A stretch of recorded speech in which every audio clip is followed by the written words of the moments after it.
은혜 받을 말씀은 히브리서 11장 13절에서 16절까지의 말씀입니다.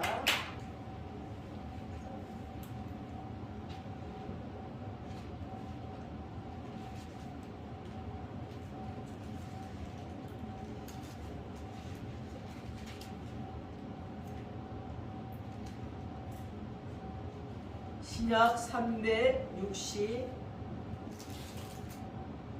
364쪽입니다.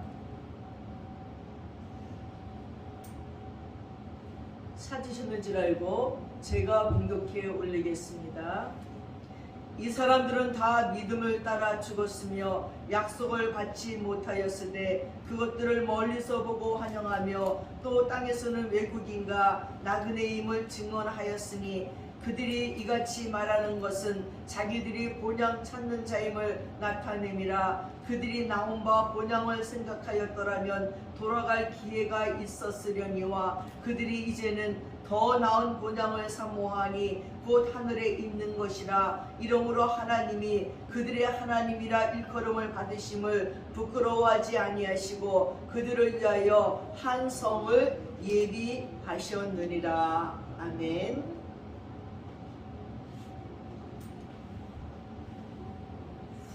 어느 연못가에 잠자리가 되기 전에 벌레인 물강아지들이 모여서 살고 있었어요. 하루는 그 가운데 가장 연장자인 할아버지 물강아지가 젊은 물강아지들을 모아놓고 연설을 하는 것입니다. 내 생각에는 아무래도 자기들이 살고 있는 연못 말고도 다른 세계가 있는 것 같아 그 증거로 자기에게 종종 놀러오던 개구리의 예를 들었습니다. 이 개구리가 자기들에게 잠시 방문했다가는 곧 흔적도 없이 사라지고 하는데 하루는 일부러 자기가 한번 이 개구리를 쫓아갔다는 거예요. 그랬더니 개구리가 위로 계속 올라가더니 그만 어디론지 사라져버리고 말았다는 것입니다. 그래서 자기가 연못 구석구석 다 찾아봐도 없더니 갑자기 개구리가 첨벙하면서 다시 나타나는 것입니다. 이렇게 여러 가지 말을 막 했을 적에 그 화제의 개구리가 정말 다시 나타났어요. 그 모습을 보고는 그에게 어디를 갔다 왔느냐, 도대체 뭘 하다가 오는 것이냐 하면서 설명을 듣기를 원했더니 이 개구리가 얘기를 설명해주는 말은 이 연못이 아니고도 온갖 꽃들이 피고 새가 오는 기막힌 세계가 있어. 그리고 그 외에도 하늘이라는 곳이 있는데 이 물강아지들도 언젠가는 그곳으로 다 갈 거야 하고 얘기하는 거예요. 그 소리를 듣고 이 물강아지들 가운데 더러는 그 말을 믿고 더러는 믿지 못하기도 했어요. 그러던 중 하루는 이 물강아지 할아버지가 몸이 이상하게 느껴진다는 거예요. 저 위에서 자꾸 자기를 부르는 것 같다는 것입니다.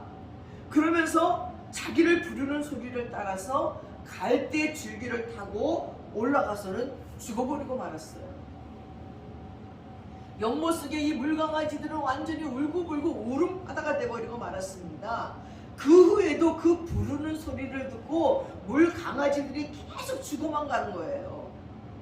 그러나 그들은 죽는 것이 아니라 잠자리가 되어서 날아간 거예요. 하늘로 올라간 거예요. 이 잠자리들은 하늘 위에 올라가고 보니까 물속에 있는 물강아지들에게 막 소리치는 거예요. 더 나은 세계가 있다니까, 기가 막히게 자유로운 세계가 있다고 아무리 소리를 질러도요 물속까지 그 소리가 전달되지가 않는 거예요. 이 물강아지는 죽은 것이 아니라 사실은 더 나은 본향으로 옮겨져 간 것입니다. 오늘 이 예화가 바로 오늘 본문 말씀과 얼마나 일치하는지 모릅니다. 사랑하는 여러분, 우리는 이 땅이 전부인 줄 알고 여기서 복잡복잡 희노애락을 이곳에서 겪으면서 살지만, 그래서 죽으면 불쌍하다고 슬프다고 우리가 울고불고 난리지만, 죽은 사람인 바로 이 잠자리가 된 물강아지처럼 우리를 향해서 소리칠 겁니다. 굉장한 세계가 있어. 더 나은 세계가 있다니까 하고 소리칠 터인데 우리는 그것을 듣지 못하기 때문에 더 나은 본향이 있다는 것을 깨닫지 못하고 사는 것입니다. 사랑하는 여러분, 명절은 고향이 생각나는 계절이죠. 고향을 찾아가지는 않아도 고향이 그리운 날이 이 명절이에요. 이처럼 고향을 생각하고 찾기도 하는 것은 고향이라는 것이 단순히 지명이 아니에요. 서울이나 부산이나 강주나 김해 이런 지명이 아니라 고향이라는 곳은 역사이고 숨결이 거기에 있어요.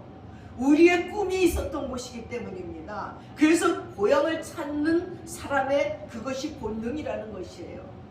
오늘 본문에도 고향을 그리워하는 사람이 있습니다. 아브라함입니다. 그는 이 땅에 살면서 하나님이 예비하신 본향을 사모하면서 살았습니다. 저는 이 말씀을 통해서 신앙인의 고향은 어떠해야 되는가를 생각해 보면서 함께 은혜를 나누고자 합니다. 우리의 고향은 세 가지가 있어요. 첫째는 찾아가는 고향입니다. 명절이 되면 사람들이 자기를 고향을 찾아가는 귀성, 전쟁, 민족 대이동이 시작됩니다.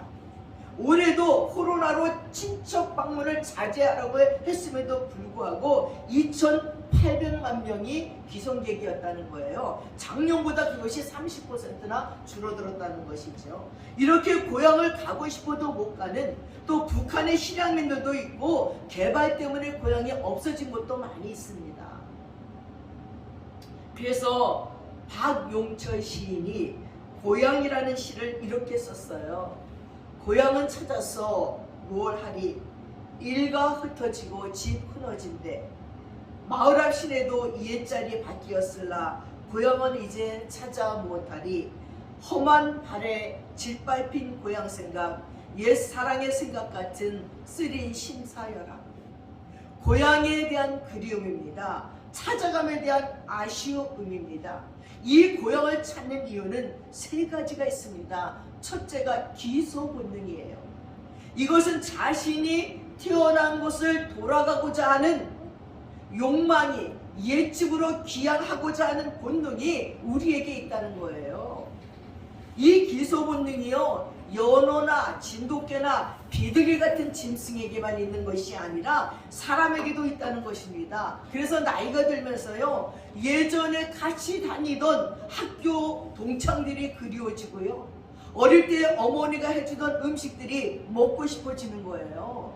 젊었을 때는 절대로 안 먹다가 나이가 들어가면서 어머니가 늘상 드시던 거, 어머니가 해주던 음식이 그리워진다는 사람이 많이 있고, 저도 그렇더라고요. 저희 어머니가 가재미식회를 참 좋아했는데 저는 별로 안 먹었어요. 좋아하지 않았는데 요즘 그게 생각이 나더라고요. 어머니가 드셨던 찝찝한 음식들이 나도 좋아하는 것을 볼 수가 있습니다. 기소 본능의 이게 증거예요. 이것이 지나치면 향수병이 됩니다. 이런 육체적인 향수병이 있는가 하면 사람에게는 영혼을 사모하는 마음, 영적 기소 본능이 있어요. 영혼을 향한 기소 본능이 있다는 것입니다. 두 번째는 나그네 본능이에요. 어디론가 가고 싶은 본능이에요. 인생은 나그네예요. 그래서 떠나는 것에 익숙해져 있습니다. 설과 같은 명절이 싫을 때는 떠나고 싶은 마음이 드는 거지요. 그래서 김포공항에 제주도로 가는 사람들이 그냥 꽉 차 있는 것을 볼 수 있어요.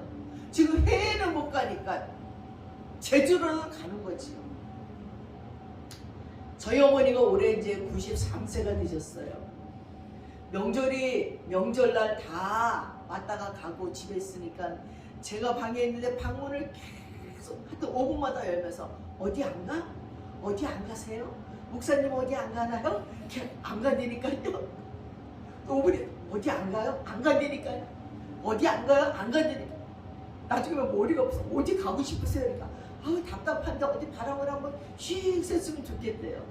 그래서 그날은 이제 시간이 늦었고 그 다음날 그럼 갑시다. 그리고 뭐 갈 데도 없는데 그 명절날은 나갈랬더니 이 차가 막힐 것 같아서 그 다음날 이제 어머니랑 저 덕소 있는 데 가서 아침 카페, 미술관처럼 꾸며놓은 카페를 가가지고 차 한잔 마시면서 그 덕소의 앞에 오르는 강을 바라보면서 이제 몇 시간 구경하고 한 바퀴 돌고 왔었습니다.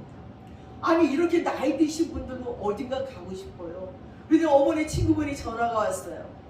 안부를 다 물은 다음에 근데 장 목사 어디 안 가? 어디가 가고 싶은데 아니 어디든지 바람 좀 쐬줘. 그래요 오세요. 어디든지 갑시다. 저기 그 속초 쪽에 가서 해장국 먹고 거기 뭐 시장도 구경하고 한번 옵시다. 그러니까 알았어. 내가 시간 나서 갈게. 오시면은 갈게요. 그러니까 네. 90이 훨씬 넘은 노인들도 어딘가 가고 싶어요. 이것이 나그네의 본능이라는 것입니다. 정말 떠나고 싶은 마음이 우리 마음속에 다 있다는 거예요. 세 번째는 안식 본능입니다. 쉬고 싶은 욕망이에요. 고향을 떠나 나그네로 사는 삶의 고달픔을 고향에서 쉬고 싶은 마음이 있다는 것이에요. 추운 겨울날 제가 생각해보니까 어릴 때 학교에서 돌아오는 길에 어둑어둑해지면 저기쯤 우리 집에서 그 굴뚝에서 연기가 나는데 입맛이 다셔져요. 그때는 저희 할머니가 집에 계셔서 밀가루로 수제비를 해주시는 거예요. 그 벌써 나의 입에는 수제비가 들어간 것 같아. 모락모락 김이 나는 굴뚝을 보면서 우리 할머니가 맛있게 끓여주신 그 수제비가 벌써 생각이 나서 입맛이 다져지면서 얼마나 그 연기가 반갑고 우리 집이 감사한지. 그 하룻불에 모여 앉아서 둘러앉아 하룻불을 쬐고 있으면서도 얼마나 행복한지 모릅니다. 그렇게 우리는 식구들이 따뜻히 맞이해 주는 거, 부모님의 따뜻한 미소가 받고 싶고 그 품에 쉬고 싶습니다. 그래서 안식 본능이 우리에게 있다는 거예요. 네 번째는 영적인 본능이에요.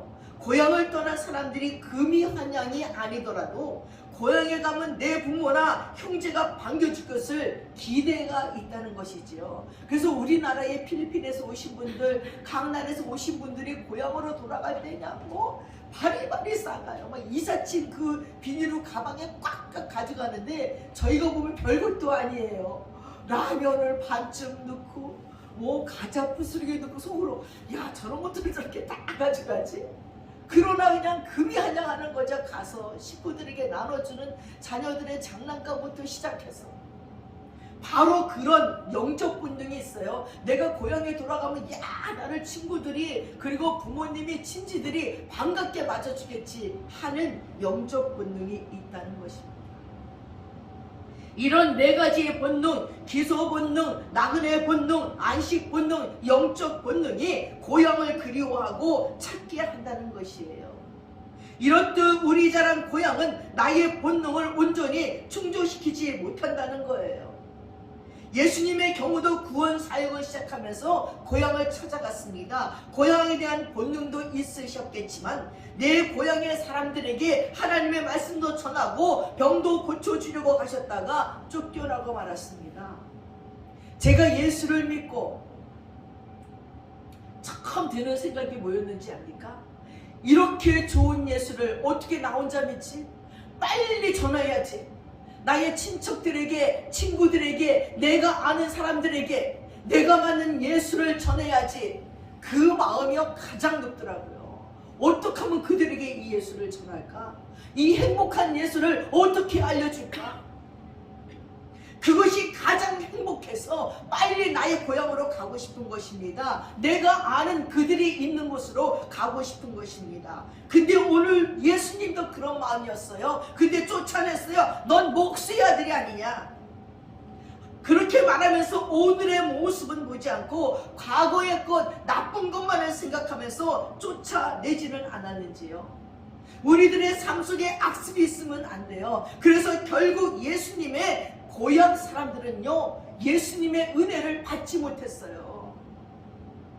우리는 여기서 우리의 진정한 고향이 어디에 있는지 생각할 수밖에 없습니다. 분명한 것은 하나님 모르는 곳에는 진정한 의미의 고향도 없다는 것을 우리는 깨달아야 되는 것입니다. 두 번째는 사모하는 고향이에요. 우리는 이 땅에서 생명이 끊긴 사람들이 돌아가셨다고 얘기해요. 물강아지들과 똑같이요. 물강아지가 죽으면 나비가 돼서 하늘로 가는데 그걸 눈으로 볼 수 없으니까 돌아가셨다, 죽었다 얘기합니다. 근데 돌아갈 수 있는 하늘에 있는 고향으로 죽어야만 갈 수 있는 고향이 있다는 것입니다. 16절을 우리 한번 큰 목소리로 같이 보겠습니다. 그들이 이제는 더 나은 본향을 사모하니 곧 하늘에 있는 것이라. 이러므로 하나님이 그들의 하나님이라 일컬음을 받으심을 부끄러워하지 아니하시고 그들을 위하여 한 성을 예비하셨느니라. 저는 설날 새벽 5시에 깼어요. 그 전날에 하루 종일 음식을 만든다고 피곤했고, 그 전전날은 임종예배에 가서 장례시장에서 식사를 했는데 마음이 안 좋은 채로 밥을 먹었는지 체했어요. 그때부터 하루 종일 굶고 하루 종일 음식을 하고 설날 아침 새벽 5시에 일어나서 발인 예배를 하러 나갔습니다. 눈이 이렇게 와서 차도 미끌미끌대고, 이게 뭐 새벽이니까 누가 눈을 치운 것도 아니고, 아니 뭐 10분이면 갈 수 있는 거리를 신호등마다 막혀서 한 30분을 걸리는 거예요. 아니 도대체 이거 큰일 났네. 가서 발인 예배를 드려야 되는데 막 기도하면서, 하나님 좋아요, 못 가게 하는 건 좋은데 그 불쌍한 자매 외롭게 가는데 마지막 인사라도 기도라도 하게 해주셔야지, 이렇게 막으시면 어떡합니까? 그리고 막 이제 도착을 했더니 간신히 기도할 수 있는 시간이 되더라고요. 이제 운구를 이렇게 갖고 나와서 이제 싣기 전에 기도를 했습니다. 그러면서 생각해 봤습니다. 그 운구차를 이제 보내고 눈속을 보내고 나서 돌아서 오는데 마음이 헛헛해서 그냥 올 수가 없어서 눈이 하얗게 쌓인 교회에 들어가서 기도했습니다.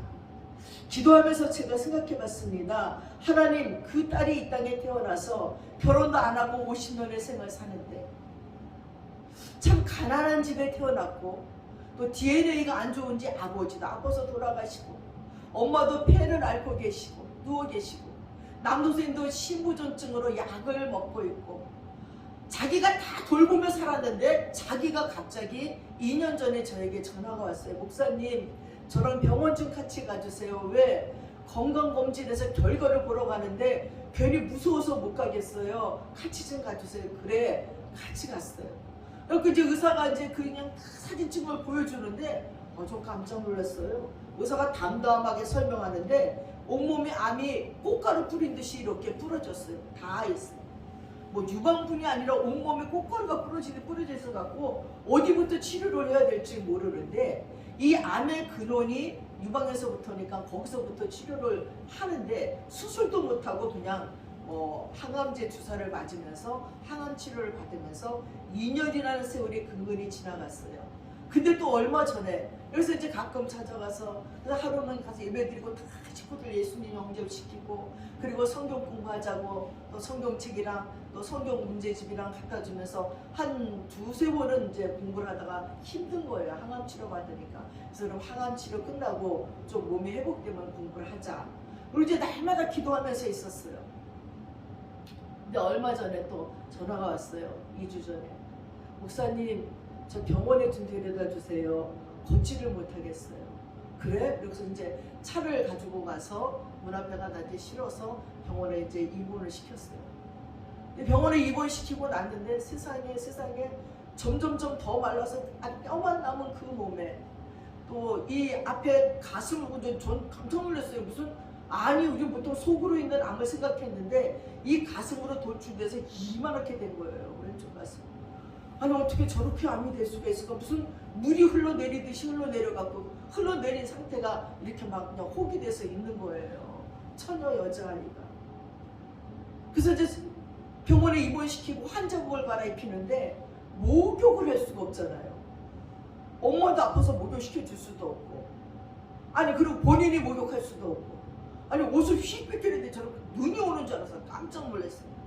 그랬더니 부끄러운지 이렇게 몸에 비듬이 많이 생기는지 모르겠어요. 뭐 웃더리 밑에 다닥에도 막 비듬이 막, 마스크를 썼으니 막 정말 깜짝 놀랐습니다. 그리고 입원을 시키고 오는데 마음이 너무 안 좋았어요. 그러고는 며칠 있다 또 퇴원한대요. 병원에서도 별 이제 손을 볼 수가 없으니까 나가라 그러나 봐요. 저도 퇴원시키러 또 갔어요. 그래서 퇴원시키고 와서 이제 그렇게 이제 계단을 못 올라가서 가면 눈이 오는데 기어서 올라가는 걸 이제 보고 마음 아프게 와서 집에서 계속 걔를 어떻게 목욕을 좀 시킬까? 가서 물로라도 좀 때를 닦아줄까? 계속 내 머릿속에 어떻게 몸 좀 닦아줄 수 없을까를 생각했는데 또 전화가 왔어요. 그 어머니가 이제는 화장실도 못 가니까 요양원에 보내야겠다고 요양원을 알아봐달라 그래서 알아보는 중인데 이미 갔다고 전화가 왔어요. 근데 마음이 참 안 좋은 거예요. 쟤도 물강아지 같은 거지. 잠자리가 돼서 날아갔다는 거를 아직도 제가 자꾸 의심하는 건 아닌데 지금 내 눈에서 보이지 않는 그것이 안타깝고 슬프고 이 땅에 왔다가 좀 더 누리고 살다 가지 그렇게 어렵게 살다 갔나 하는 아픔이 있어서 하나님께 기도하면서 감사했습니다. 하나님 우리에게 돌아갈 그 본향이 없다면 그 딸의 죽음이 얼마나 슬프겠습니까? 그러나 이 골치 아픈 세상 이 병만 있고 슬펐던 세상을 떠나 하나님의 그 아름다운 세계 본향으로 갈 수 있다는 것이 얼마나 위로가 되었는지 모릅니다. 사랑하는 여러분, 우리가 믿는 예수는 이 땅에서의 삶이 전부가 아니라고 말하고 있습니다. 잠시 잠깐 있다 가는 거예요. 껍질을 벗고 잠자리 되어서 하늘로 날아가듯이 이 땅의 육신의 옷을 벗고 더 나은 본향으로 우리는 간다는 것을 기억하시기 바랍니다. 유치원에 있는 아이가 목사님에게 질문을 했어요. 하늘나라가 있지요? 그럼 있지. 그럼 하늘나라가 좋은 곳이에요? 나쁜 곳이에요? 좋은 곳이란다. 그럼 목사님은 하늘나라 가봤어요? 아니, 안 가봤는데. 그럼 어떻게 알아요? 여러분 같으면 어떻게 대답을 하시겠습니까? 목사님이 이렇게 대답하셨대요. 하늘나라가 얼마나 좋은지 간 사람 중에 아무도 돌아간 사람이 없단다. 너무 지혜롭게 대답을 하셨죠. 사랑하는 여러분, 우리가 사모하는 고향, 죽어서 가는 고향, 하늘나라임을 감사하시기를 바랍니다. 바로 그곳이 있어요. 더 나은 고향이. 이 땅의 고향은 슬픈 추억도 있고 너무 가난했고 불행하기도 했지만 그보다 더 나은 본향이 있음을 감사하시는 저와 여러분들 되시기를 바랍니다. 비록 이 땅에서 누리지 못한 하나님의 사랑으로 우리에게 그 성에서 축복해 주실 줄을 믿습니다. 그러니 실망하지 마십시오. 세상은 잊어도 하나님은 잊지 아니하신다는 사실을 늘 마음에 품고 주를 위해서 하나님을 위해서 충성하는 주의 종들이 다 되시기를 주님의 이름으로 축원합니다. 세 번째는 만들어가는 고향이에요. 어떤 가수가 이렇게 노래했지요. 타향도 정이 들면 고향이라. 우리가 정을 주고 고향을 만드는 것이 하나님이 우리에게 주신 사명이에요. 창세기 12장에도 하나님의 부르심을 받은 아브라함도 이 땅에 진짜 고향을 만들어가는 신앙이었어요. 그래서 아브라함은 고향과 친척과 아비집을 떠나서 하나님이 지시하는 땅으로 갔습니다. 새로운 고향을 만들기 위해서였습니다. 아브라함의 생애에서 금이 한양은 없어요. 나이 들면 고향에 돌아가 집지고 편히 살겠다는 생각도 없습니다. 아브라함의 꿈은 하나님의 약속이에요. 큰 민족을 이루고 이름을 창대케 하고 복의 근원이 되는 삶을 사는 거예요. 하나님의 나라 건설에 있었다고 하는 것입니다. 사도 바울도 빌립보서 3장 20절에 보니까 오직 우리의 시민권은 하늘에 있다고 말했습니다. 아무것도 안 하고 가만히 있는 그런 사람이 아니에요. 이 땅에 하나님의 나라 건설을 위해서 온 세계를 바쳤습니다.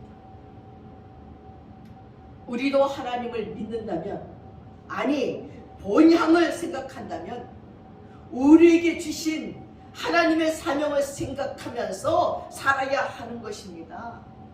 내 마음이 하나님의 나라, 내 가정이 하나님의 나라, 그리고 우리 교회가 이 세상이 하나님의 나라가 되도록 살아가는 것이 진짜 고향입니다. 진짜 진짜 우리의 이상을 충족시켜 줄 수 있는 그런 기쁨이 그 고향에 있어야 하고 있을 것이라고 믿는 것입니다. 그러면 우리가 이 땅에 만들어가야 하는 고향은 어떤 것입니까? 그 하나님의 나라는 어떤 것입니까? 하나님의 나라이기 때문에 제일 먼저 하나님의 사랑이 있는 곳이에요. 여러분은 하나님의 사랑이 어떤 사랑이라고 생각합니까? 한참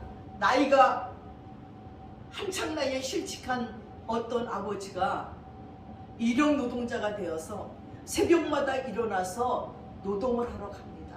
그리고 막 늦게 오니까 아들과 딸이 있는데 아빠 얼굴을 볼 새가 없어요.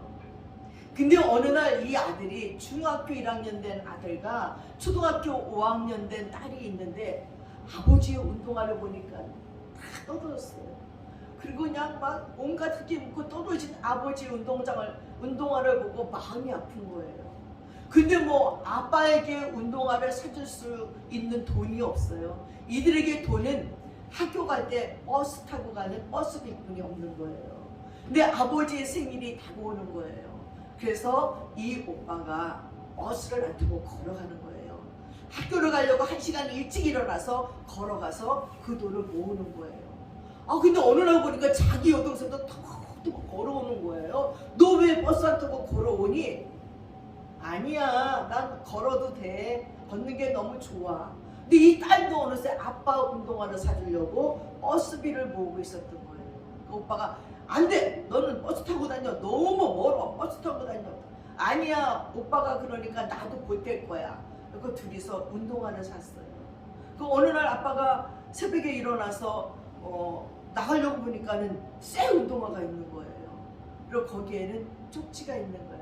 아빠 생일 축하합니다 하면서 우리 아빠 사랑해요 화이팅 하고 써있는 거 보고 아빠가 눈물이 글썽해지시는 겁니다. 세상은 나를 실직자로 보고 나를 실패자라고 느끼면서 상처를 안고 살아가고 있었는데 그래도 내 아들 딸들이 나를 아버지로 가장으로 본다는 사실 그리고 사랑하는 그 사실에 감격했습니다. 하나님의 사랑이 바로 이런 것입니다. 바로 이런 가정이 고향이고 하나님의 나라입니다. 나를 인정해 주는 것처럼 기쁜 일은 없습니다. 빨리 가보고 싶은 곳이 진짜 고향입니다. 여러분의 가정이 이런 사람이 있는 가정 되시기를 축원합니다. 하나님은 우리를 사랑하시는 분이에요. 누가복음 15장에 기록된 탕자의 비유 중에서도 아버지의 집을 떠나서 이 아버지의 돈을 가지고 나간 이 아들이 돈 떨어지고 그리고 친구들도 다 떨어지고 흉년에 몸에 병까지 들자 내 아버지 집에는 먹을 것이 많은데 야 거기에는 내가 아쉬운 것이 없었는데 하는 생각이 들었습니다. 그리고 아버지 집에 가고자 합니다.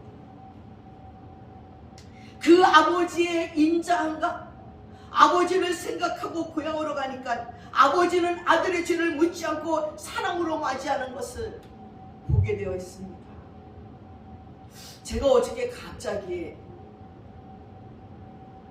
머리를 감다가 우리 어머님이 옛날에 국수를 드시면 이만한 대접에다 한 깍지 국수를 드시는 게 후루룩 드시는 거야. 어릴 때 우리 엄마는 이렇게 국수를 많이 드시지. 근데 제가 일을 하다 몸이 피곤하니까 막 먹게 되더라고요. 그때 갑자기 생각났어요. 얼마나 피곤했습니까? 우리 엄마가 국수 장사를 하실 때였어요.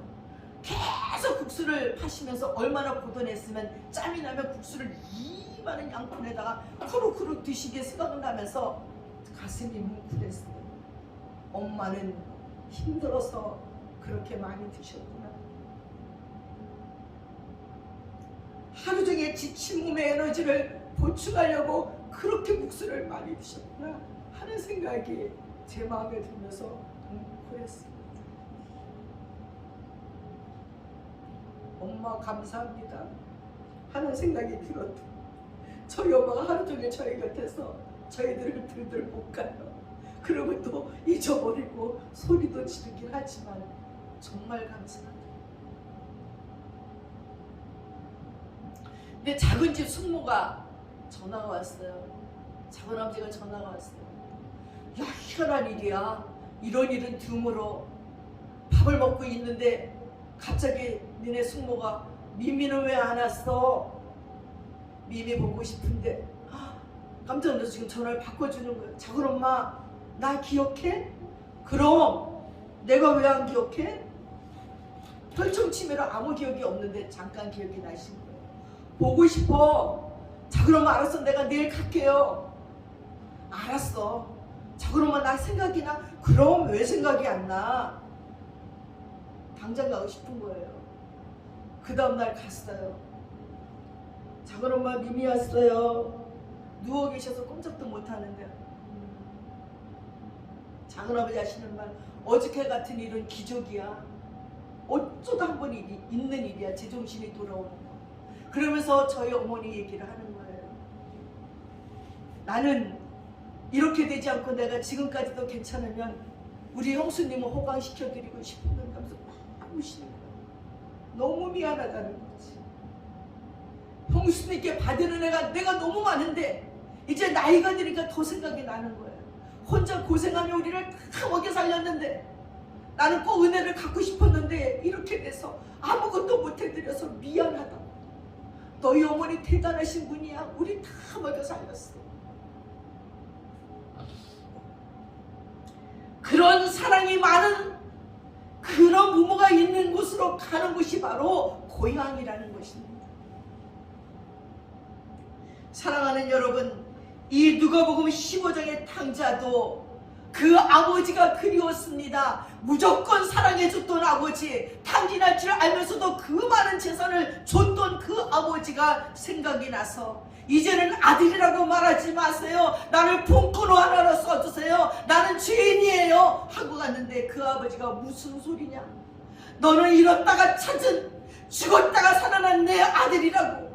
그 누더기옷을 다 벗기고 목욕을 시키고 새 옷을 입히고 새 신발을 주고 새 가락지를 끼우고 내 사랑하는 아들이라고 말합니다.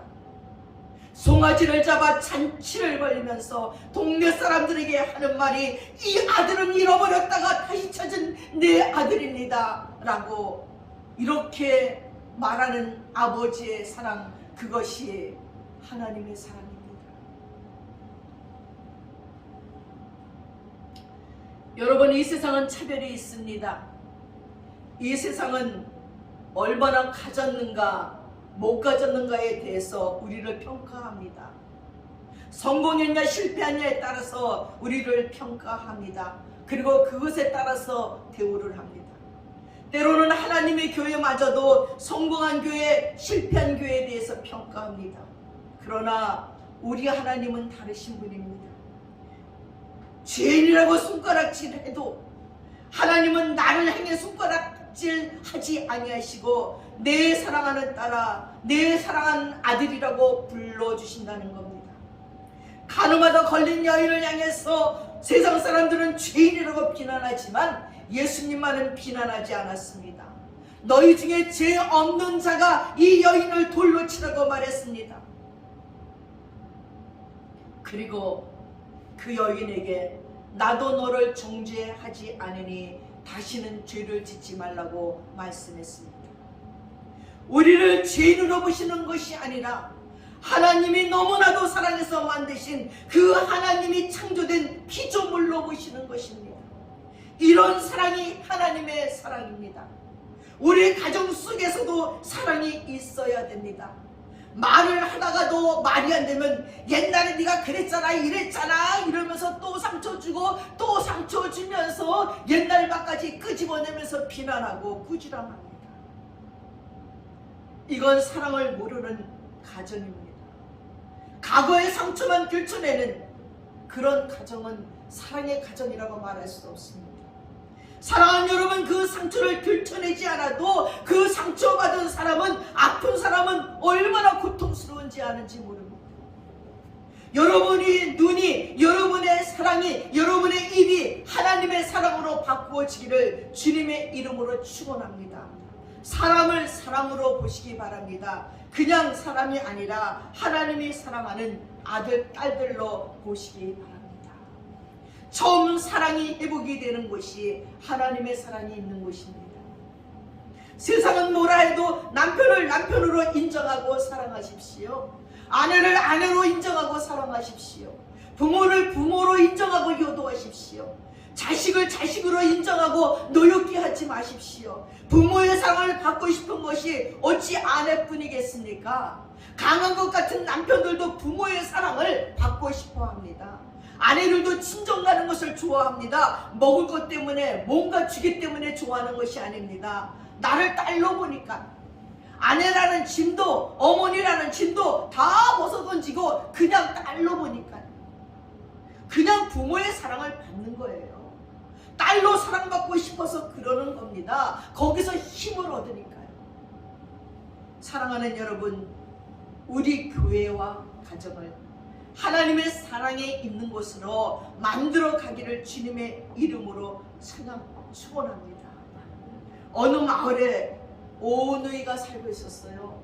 6.25 동란으로 다 흩어지고 단둘이 남았는데 오빠가 폐병으로 몸져 누워 있는 거예요.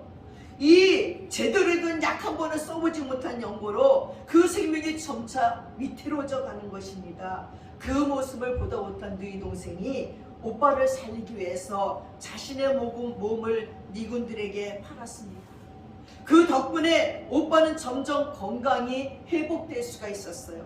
근데 오빠가 다니던 교회의 한 교인이 그 사실을 알게 됐어요.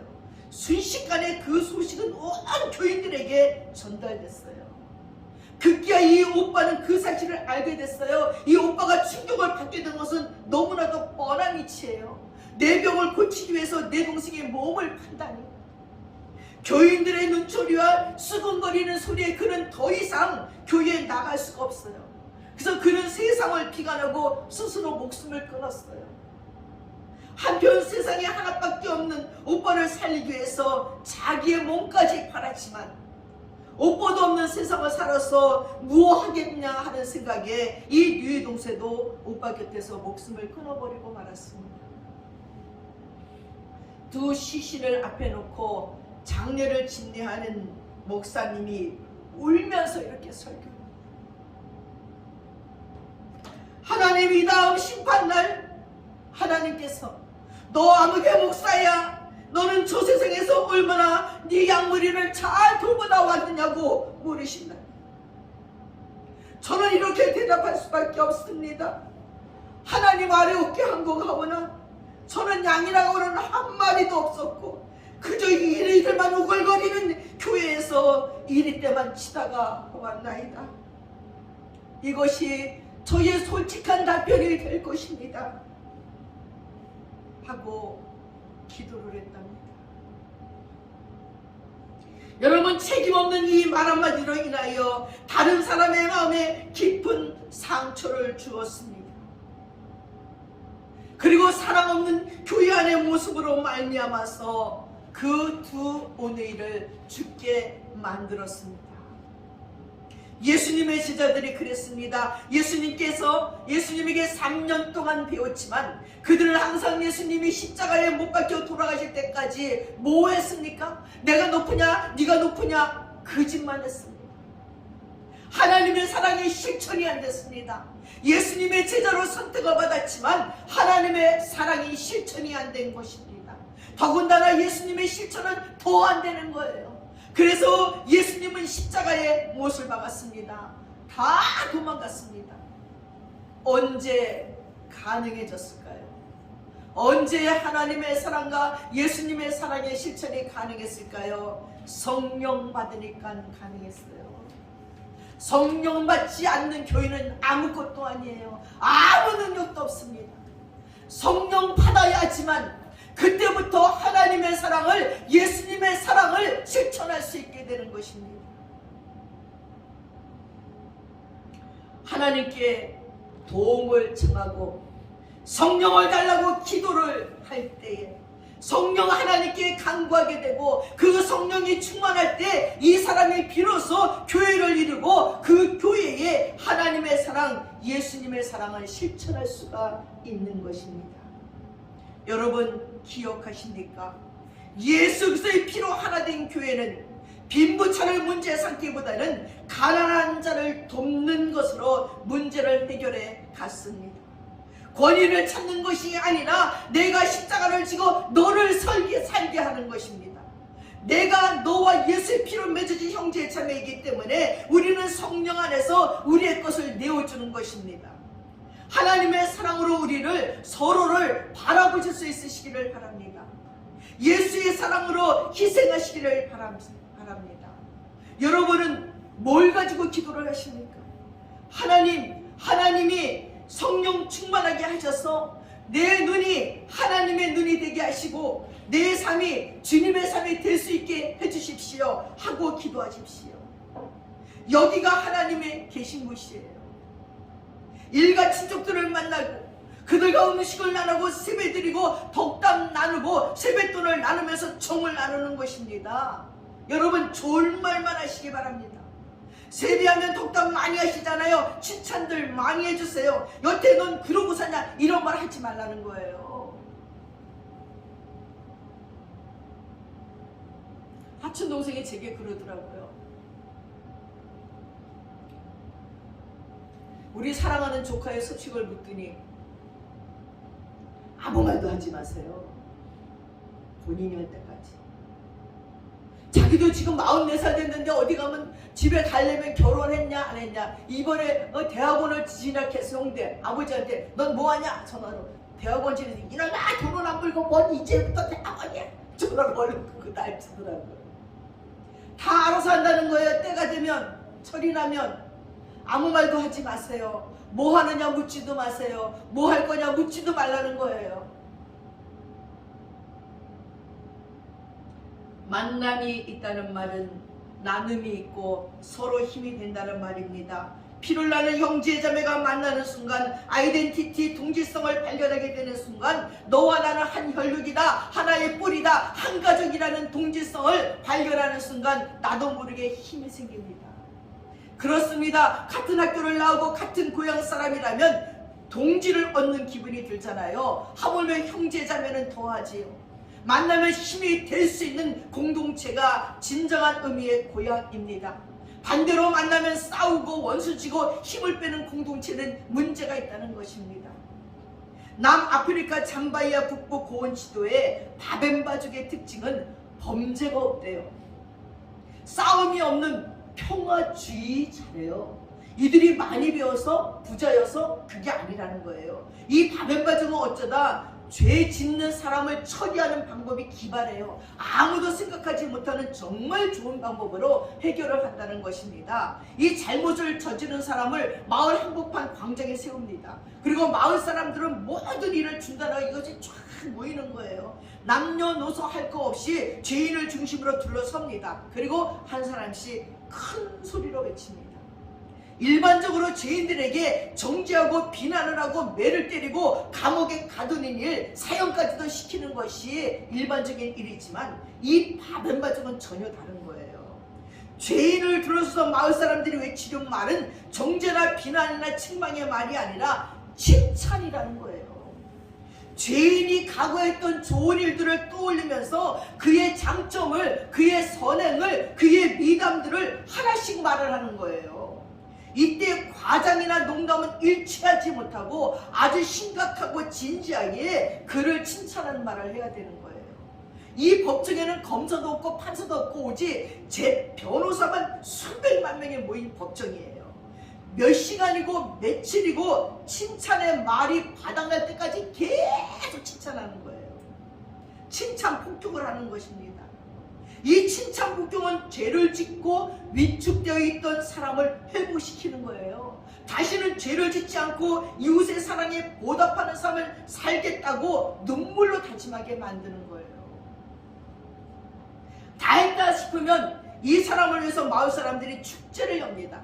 죄인이 이제 새 사람이 되었다고 인정하는 축하하는 잔치를 벌이는 것입니다. 사랑하는 여러분, 바벤바족 마을에 범죄가 일어나지 않는 것은 너무나 당연한 결과가 아닙니까? 사람을 변화시키는 것은 비난이나 정죄가 아니라 칭찬입니다. 이렇듯 사람을 긍정적으로 보고 좋은 점을 찾아서 칭찬해 주는 것이야말로 그 공동체와 구성원을 건강하게 만드는 것입니다. 사랑하는 여러분, 아프리카 미개 종족도 그렇게 사는데 우리가 예수를 믿고 하나님 안에 사는 우리들이 그렇게 살아야 하지 않겠는지. 여러분의 가정이 우리의 교회가 정말 가고 싶은 하나님이 기뻐하시는 그런 나라, 그런 고향이 되기를 주님의 이름으로 축원합니다. 기도하겠습니다. 사랑하는 아버지, 찬송가 가사처럼 내 영혼이 은총 입어 중한지심 벗고보니 슬픔 많은 이 세상도 천국으로 하하도다. 주의 얼굴 뵙기 전에 멀리 뵈던 하늘나라 내 마음속에 이루어지니 날라널로 가깝도다. 높은 산이 거친 들이 초막이나 궁궐이나 내 주위에 숨으신 것이 그 어디나 하늘나라. 사랑하는 아버지, 우리가 죄 사함받고 주 예수와 동행하는 하늘나라에 살게 하여 주시옵소서. 2022년도에는 아버지 더 나은 본향을 사모하는 자들 되게 도와주셔서 이 땅에 사는 동안에 우리가 가고 싶은 고향, 가장 좋은 고향이 아버지의 나라이기를 원하며 우리의 가정, 우리의 교회, 우리가 머무는 곳을 그런 고향으로 만들어가는 하나님의 사람들이 되도록 축복해 주시옵소서. 감사드리며 우리 예수님의 이름 받들어 기도드렸사옵나이다. 아멘. 다 함께 자리에서 일어나셔서 301장 찬양하겠습니다.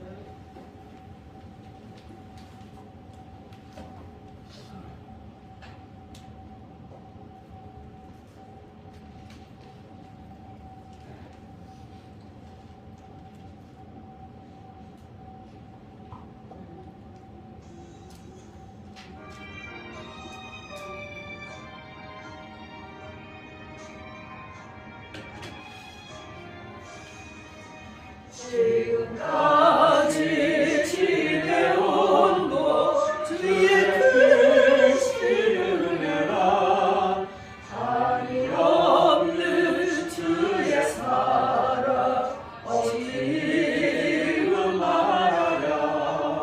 장하게나 주의 손이 항상 살펴주시고 모든 일을 주 안에서 영통하게 하시네. 몸도 마음도 연약하나 세임받아 살았네. 물 붓듯이 부으시는 주의 은혜 족하라. 사랑 없는 거리에 나 엄한 사기했는데 주의 손을 굳게 잡고 찬송하며 가리라.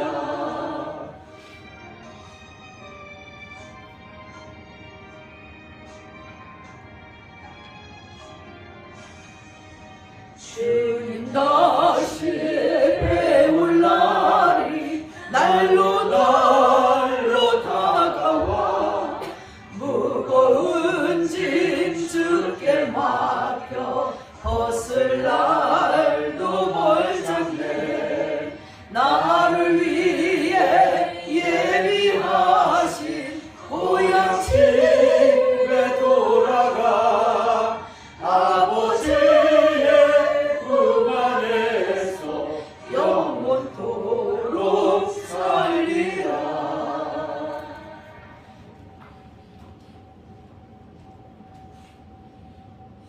기도하겠습니다.